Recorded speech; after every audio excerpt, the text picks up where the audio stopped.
ఉండు అయిపోయిందండి మీది ఒక్క నిమిషం మీది కంప్లీట్ అయిందండి మీకు కంప్లీట్ అయిందా అందుకని సబ్మిట్ కి ఆ తర్వాత వచ్చి సెకండ్ సెంటర్కి ఇచ్చిన తర్వాత దాన్ని మీరు మీ బిజినెస్ మీరు అడిగితే మాకు అభ్యంతరం అంటే డివేట్ అవ్వకుండా అడగమనండి ఇబ్బంది ఏం లేదు ఇప్పుడు ఎంతమంది సిగ్నేచరీస్ ఉంటే అంతమందికి ఇస్తాం ఇబ్బంది ఏం కానీ డివేట్ అవుతుంటే సబ్జెక్ట్ డివేట్ అయిపోతుందండి అది ముందు వాచ్ టైమింగ్ అది మార్చాలి అధ్యక్ష టైం తప్పు ఉంది అది తర్వాత నిన్నైతే బిఎస్సీ ఇప్పుడు ఇక్కడ కూడా బిఎస్సీ జరుగుతుంది అయితే నిన్నైతే బిఎస్సీలో ఒక డెసిషన్ తీసుకున్నాం అధ్యక్ష క్వశ్చన్ అవర్ అనేది కంపల్సరీగా 1 అవర్లో కంప్లీట్ చేయాలి 1 అవర్ తర్వాత డిముట్టిబుల్ ఆన్సర్ అని చెప్పి ఒక నిర్ణయం తీసుకుని అన్నప్పుడు అన్ని క్వశ్చన్స్ రావాలి అధ్యక్ష అందరికీ క్వశ్చన్ డిస్కస్ రావాలని వచ్చినప్పుడు మీకు అడగొద్దని అనడం లేదు సంబంధం లేనివి లేకపోతే మొత్తం అన్నీ కలిసి అడిగితే దానివల్ల సమయం కూడా వేస్ట్ అవుతుంది ఎల్ఓపి గారు ఏంటంటే ఇది పెద్దరికం ఉపయోగించాలి మీరు పెద్దవాళ్ళు పెద్దరికం ఉపయోగించి హౌస్ చక్కగా జరగడానికి అన్ని క్వశ్చన్స్ డిస్కస్ రావడానికి ఉపయోగించాలి ఇప్పుడు ఇంత క్లారిటీగా మీరు అడిగిన క్వశ్చన్కి ఎంత క్లారిటీగా చెప్పారు రహీజా అనేది ఒక రియల్ ఎస్టేట్ వ్యవస్థ కాదు రహేజా వాళ్ళు బిల్డింగ్లు కట్టిన తర్వాత ఆ బిల్డింగ్లో కూడా చాలా పరిశ్రమలు వచ్చాయి ఆ పరిశ్రమల ద్వారా లక్షలాది మందికి ఉద్యోగాలు వచ్చాయని స్పష్టంగా చెప్పారు ప్రూవ్ అయింది హైదరాబాద్ అదే పద్ధతిలో విశాఖపట్నం కూడా చేస్తున్నారని చెప్తే మళ్ళీ డొంక తిరుగుడుగా రియల్ ఎస్టేట్కి ఇస్తున్నామని మంత్రి గారు చెప్పారు ఒప్పుకుంటున్నారు ఆ రకంగా మాట్లాడడం విధానం కాదు ఏదైనా కొత్తగా అడగండి మీరు మంత్రి గారు చెప్పారు 5 కంపెనీలు కానీ లేదు 6వ కంపెనీకి ఇచ్చారు ఈ కంపెనీకి ఇచ్చి మీరు చెప్పడం లేదు 99 పైసలని అలాంటివి అడిగితే చెప్పడానికి సిద్ధంగా ఉన్నాం కానీ సంబంధం లేని క్వశ్చన్స్ వేసి సమయం మీరు ఎంతమందిగానే ఇవ్వచ్చు 10 గంటలు 1 గంట సేపు అయిన తర్వాత లిమిటెడ్ ఆన్సర్ అని చెప్పకుండా అన్ని క్వశ్చన్స్ వచ్చినట్టుగా చేయమని మా విజ్ఞప్తి మంత్రి గారు ఓకే మాధవ్ గారు సూట్ గా మీ డౌట్ ఏమైనా ఉంటే క్లారిటీ కావాలంటే అడగండి ఆన్సర్లో నాలుగో ఆన్సర్ సార్ నాలుగోది సార్ మీరు చూడండి జిఓఎంఎస్ నెంబర్ 56 ప్రకారం విశాఖపట్నంలో Raheja corps real estate private limited hill number 3 మధురవాడలో 27.1 ఎకరా 99 పైసలకి ఎలా ఇస్తారు అని అడుగుతున్నా సార్ రియల్ ఎస్టేట్ సంస్థకి వాళ్ళు అడిగింది మేము అదే కానీ ఈ 99 పైసలు పెట్టుకొని మీరు ఉద్యోగాల పేరుతోటి డేటా సెంటర్ వచ్చింది ఇప్పుడు మీరే చెప్పారు బెంగళూరులో వచ్చింది హైదరాబాద్లో వచ్చింది మీరు మాట్లాడితే నేను మాట్లాడాల్సి వచ్చింది మీరు ఏదైతే చెప్పారో డేటా సెంటర్ తీసుకొచ్చారు మేము తీసుకొచ్చి మీరు కంటిన్యూ చేశారు మేము అప్రిషియేట్ చేస్తున్నాం మిమ్మల్ని కూడా కాదనట్లేదు కానీ అధ్యక్ష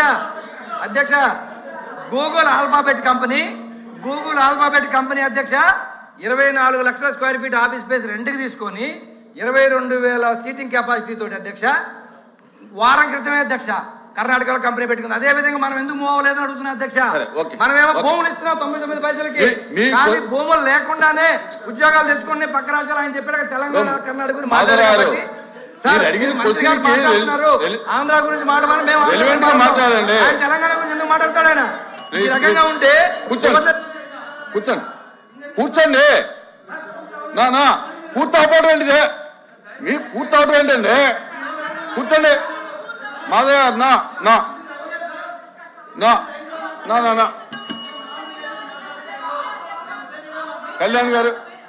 కళ్యాణ్ గారు సెకండ్ సెక్రటరీ కూర్చోండి సభకు నమస్కారం అధ్యక్ష అమ్మా ఆపండి అమ్మా సభకు నమస్కారం అధ్యక్ష యాక్చువల్గా ఐటీ కంపెనీలు ఇతర పరిశ్రమలకు జరుగుతున్న భూ కేటాయింపులు ముఖ్యంగా విశాఖపట్నంలో జరుగుతున్న భూ కేటాయింపులు అయితే మాత్రం చాలా విమర్శలకు దారి తీస్తుంది అధ్యక్ష విశాఖపట్నం అనేది మన రాష్ట్రంలోనే కాదు దేశంలోనే కాదు ఆసియా ఖండంలోనే అత్యంత బాగా ఫాస్ట్గా డెవలప్ అవుతున్న సిటీ అధ్యక్ష అక్కడ రూపాయికి కనీసం పప్పు బెల్లాలు రావు అధ్యక్ష కనీసం శనగలు కూడా రావు అధ్యక్ష రూపాయికి టీ కూడా వైజాగ్లో రాదు అధ్యక్ష అలాంటిది వైజాగ్లో 100,000 కోట్ల రూపాయలు విలువైన భూముల్ని అయితే మాత్రం చాలా డెడ్ చీప్గా ఇచ్చేస్తూ ఉండే పరిస్థితి అయితే మనం చూస్తున్నాం అధ్యక్ష అయితే మనం గతంలో ఒక నానుడు ఉండేది 99 రూపాయలకే బాటా రేట్ అని మరి ఇప్పుడు 99 పైసలకే ఏ రేట్ అనాలో అర్థం కావట్లేదు అధ్యక్ష మన పాత రాజధాని హైదరాబాద్ తీసుకుంటే అధ్యక్ష ఎకరా 150 కోట్లకి అక్కడ ఇస్తున్నారు అధ్యక్ష ఇక్కడ మాత్రం ఎకరా 150 పైసలకే ఇస్తున్నారు అధ్యక్ష మరి ఇందులో ఏంటి ప్రాబ్లమో నాకు అర్థం కావట్లేదు అలాగే ఇంకా పునాది స్థాయిలో ఉన్న అమరావతిలో కూడా ఇస్తున్న భూముల ధరల కంటే మా విశాఖపట్నంలో ఇంకా తక్కువకి ఇస్తూ ఉన్న పరిస్థితి అధ్యక్ష.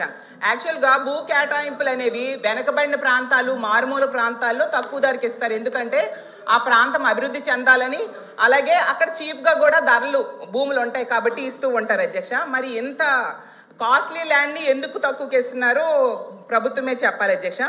ఇంకోటి ఏంటంటే టీసీఎస్కి 99 పైసలకే ఇచ్చామనేసి బాగా బ్రాండింగ్ చేసుకున్నారు, మంచిది అధ్యక్ష. అయితే టీసీఎస్ అంతకి ఇవ్వాలని డిమాండ్ చేసిందా లేదా ప్రభుత్వమే ఆఫర్ చేసిందా తెలియదు కానీ అధ్యక్ష, ఐటీ కంపెనీలకు ఇస్తామని చెప్పి రియల్ ఎస్టేట్ కంపెనీలకు అయితే భూములు అత్యంత తక్కువ ధరలకైతే ఇచ్చేస్తున్నారు అధ్యక్ష. ఇప్పుడే చెప్పినట్టుగా రహేజా డెవలపర్స్కి 99 పైసలకేమో 27 ఎకరాలు కట్టబెట్టడం జరిగింది అధ్యక్ష. అలాగే అడ్రస్ లేని వర్సా కంపెనీకి డెడ్ చీప్ గా 3,000 కోట్ల రూపాయల భూమిని కట్టబెట్టాలని ట్రై చేశారు అధ్యక్ష. మాట్లాడినివ్వండి మంత్రి గారు ప్లీజ్. 1 minute.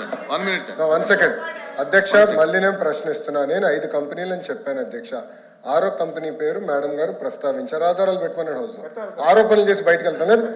మేడం గారిని ఇప్పుడు ఆధారాలు పెట్టమని లేటెస్ట్ చేస్తూ విత్డ్రా ది స్టేట్మెంట్ అధ్యక్ష. అంతేగాని ఉర్సాక్ మేము ల్యాండ్ ఎక్కడ ఇచ్చావు అధ్యక్ష? We are not given. మేము ఇవ్వలేదు అధ్యక్ష. చాలా స్పష్టంగా నేను చెప్పాను, 5 కంపెనీలకే ఇచ్చానని చెప్పాను. ఒరిస్సాకి నేను ల్యాండ్ ఇచ్చానని మేడం గారు నిరూపిస్తే no problem, I will withdraw my statement. లేదంటే మేడం గారు స్టేట్మెంట్ విత్డ్రా చేయాలి. లేదంటే ఏదో ఆరోపణ చేసి మేము బయటకు వెళ్ళి తలపించడం మేము ఒప్పుకోవడానికి సిద్ధంగా లేదు. We're not willing to take that. ఒరిస్సాకి అంటున్నారు అధ్యక్ష, దయచేసి కరెక్ట్ కాదు అధ్యక్ష. మేడం గారి వివరాలు ప్రజల ముందర పెట్టమని కోరుతున్నాను అధ్యక్ష. మాధవ్ గారు ఇప్పుడు సెకండ్ సెక్రటరీ మాట్లాడుతున్నారు, మీరు లేచి మాట్లాడతారు ఎందుకు? నా కూర్చోండి మంత్రి గారు. 1 minute అమ్మా 1 minute మంత్రి. గత సెషన్లో కూడా ఇదే విషయం విమర్శిస్తే మేము ఇవ్వలేదు, ఇచ్చినట్టుగా నిరూపించండి అని చెప్తే మళ్ళీ అదే అలిగేషన్ చేస్తున్నారు. నేను అడుగుతున్నాను, మీరు కూడా ఉత్తరాంధ్రకు చెందినవారు. ఉత్తరాంధ్ర అనేది వెనకబడిన ప్రాంతం. ఎక్కడికి వెళ్ళినా సరే ఈ దేశంలో ప్రపంచంలో ఎక్కడ చూసినా సరే ఉత్తరాంధ్ర వాళ్ళు అక్కడ పనిచేస్తున్నారు అధ్యక్ష. మనకు అన్ని వనరులు ఉన్నాయి. ఉన్న వనరులు ఉపయోగించుకోకపోవడం వల్ల మన దగ్గర ఉన్నటువంటి చదువుకున్న యువకులందరూ ఉద్యోగాలు లేక నిరుద్యోగ సమస్యతో బాధపడుతుంటే ఈరోజు ప్రత్యేక మీకు ఒక చెప్పండి, నిరుద్యోగ యువకులకి ఉద్యోగాలు ఇవ్వాలనుకుంటున్నారో ఇవ్వకూడదు అనుకుంటున్నారో దానికి మీరు చెప్పండి. 99 పైసలకి మా చుట్టాలకు బంధువులకి ఇచ్చాం అధ్యక్ష. 99 పైసలకి ఇచ్చి ఈ భూమి ఇవ్వడం వల్ల అధ్యక్ష ఇప్పుడు ఆయన చెప్తున్నారు అధ్యక్ష, గొప్పగా చెప్తున్నాడు ఆయన. నిన్ననే బెంగళూరులో 20 ఎంత భూమి ఇచ్చారు, ఇన్ని ఉద్యోగులు గూగుల్ పెట్టారని చెప్తున్నారు. భూమి ఇస్తే వస్తారు అధ్యక్ష. ఒక ఉదాహరణ అధ్యక్ష, వెస్ట్ బెంగాల్ ఉంది అధ్యక్ష, మీరందరూ తెలుసు. వెస్ట్ బెంగాల్ ఆ రోజు భూమి ఇవ్వకపోవడం వల్ల అక్కడ ఉన్నటువంటి కంపెనీలన్నీ బయటకు వెళ్ళిపోయాయి అధ్యక్ష. ఈ రోజు గుజరాత్ బాగా అభివృద్ధి చెందుతుంది. కారణం ఏంటి? ఒకసారి గుజరాత్ చూడండి అధ్యక్ష, అక్కడ పెద్ద పెద్ద కంపెనీలు వచ్చాయంటే అక్కడ తక్కువ రేటుకి భూమి ఇవ్వడం వల్ల అక్కడికి వచ్చారు అధ్యక్ష. ఈ రోజు ఉత్తరాంధ్ర వెనకబడి ఉంది. ఆ ప్రాంతానికి ఎక్కువ మందికి ఉపాధి కల్పాలి, ఉద్యోగాలు కావాలని దృష్టి పెట్టి పాలు ఏలు పెట్టుకుని పెడుతుంటే దాన్ని అభినందించవలసింది పోయి దాన్ని కూడా విమర్శిస్తున్నారు అధ్యక్ష. దీన్ని మీరు ఖండించాలి ఈరోజు స్పష్టంగా అధ్యక్ష. లేని విషయాన్ని ఇప్పుడు ఒక అలిగేషన్ చేశారు. ఉషా వాళ్ళకి 99కి ఇచ్చారు, నిరూపించమనండి, చెప్పాలి కదా అధ్యక్ష. మీరు స్పష్టంగా ఫ్లోర్ ఆఫ్ ది హౌస్ లో చెప్పాం, 5 కంపెనీలకే ఇచ్చామని చెప్పాం. కళ్యాణ్ గారు. అధ్యక్ష ఒక్క నిమిషం. మేడం గారు సార్ అడిగారు, సార్ ఇస్తానమ్మా, నేను ఇవ్వలేను, సార్ ఇవ్వాలి. 1 second. మాధవ్ గారు మీకు వినేదానికి ఓపిక ఉంటే సమాధానం చెప్పేదానికి సిద్ధంగా ఉన్నాం. మీకు వినేదానికి ఓపిక లేకపోతే నేను సమాధానం చెప్పలేను. ఎందుకు అరుస్తున్నారు అధ్యక్ష? మైక్ మీరు ఇస్తారు, మాట్లాడచ్చు అధ్యక్ష. ఎందుకు అరుస్తున్నారో నాకు అర్థం అవట్లేదు అధ్యక్ష. దయచేసి కూర్చోండి, ఎందుకు కంగారు పెడుతున్నారు? ఒక్క నిమిషం, సమాధానం చెప్పమంటారా వద్దా? మాధవ్ గారు మీరు అడిగిన ప్రశ్నకి సమాధానం చెప్పమంటారా వద్దా? దయచేసి మెంబర్స్ కూర్చోండి. నేను సమాధానం చెప్పినాను సార్. రావులా కూర్చోండి, మీ సీట్లో కూర్చోండి. సార్ మళ్ళీ కూర్చోండి. ఇప్పుడు ఆయన ఒక ప్రశ్న అడిగారు అధ్యక్ష.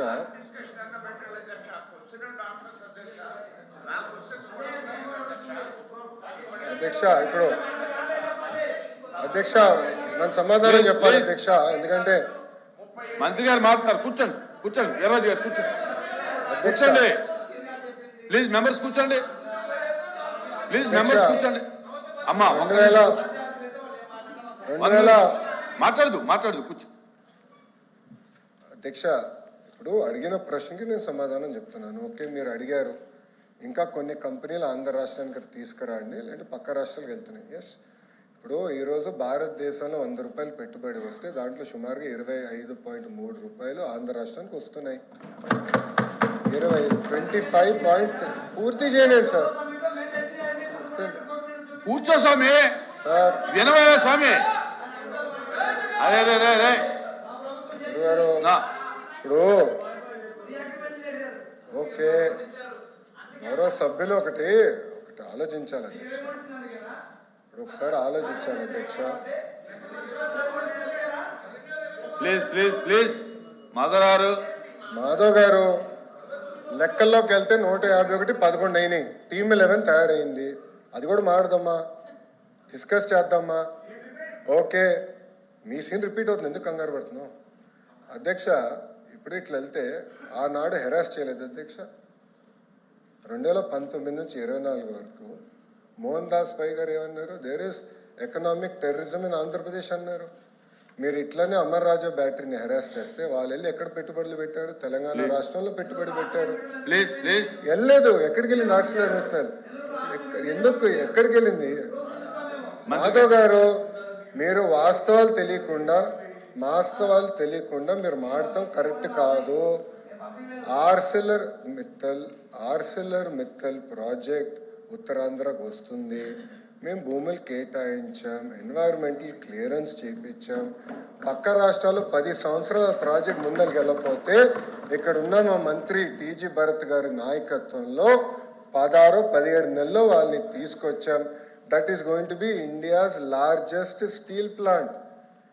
ఒక విశాఖపట్నంలో 2వ స్టీల్ సిటీ మేము కట్టబోతున్నాం. ఎందుకు కంగారు పడుతున్నారు? ఎందుకు అధ్యక్ష? అన్ని ప్రశ్నలు సమాధానం చెప్తున్నా. మాధవ్ గారికి కొంచెం బీపీ ఎక్కువైంది, బీపీ బిల్ ఇవ్వండి, కొంచెం కామ్గా ఉంటారు. ఇప్పుడు ఆయన గూగుల్ గురించి ఒక ప్రశ్న అడిగారు అధ్యక్ష. న్యూస్లో వచ్చింది, గూగుల్ ఎక్స్పాన్షన్ ఒక రాష్ట్రంలో చేస్తున్నారు. అక్కడ ఏం రాశారు?